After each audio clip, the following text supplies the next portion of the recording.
bicyclists, the cars that you see going over the double yellow lines, not staying in their lane. And some have acknowledged to me that, yeah, these guys are driving really fast, but the ones that are really causing the problems are the inexperienced drivers getting up there on powerful bikes that they're really not ready to drive yet. And that's kind of the main thing that we're hearing from them.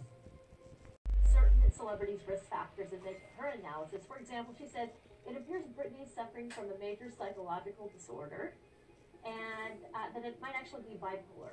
Could be that. The doc then predicts how much longer they'll live.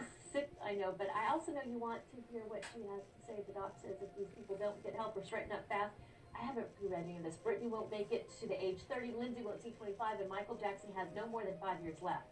At the other end, Angelina's going to have a long, healthy life, and so will George Bush and Nicole Richie. If you're not already bipolar, if you're yelling in the booth, are they yelling at me for the way I read that? They did great.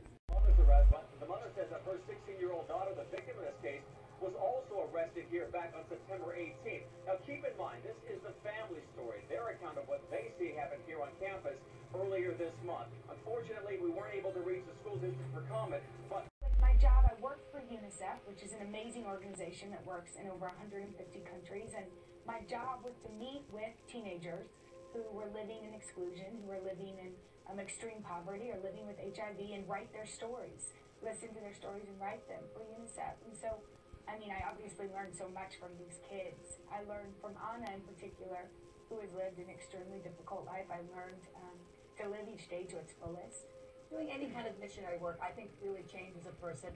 And you and your sister had a little bit, I mean, you guys weren't Paris Hilton, but you had a little bit of a reputation as party girls. Do you think this changed you?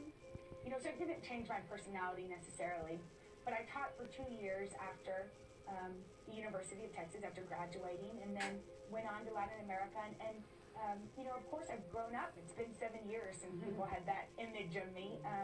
But yeah, I mean, listening to their stories was incredible. Jenna, when you see this, when you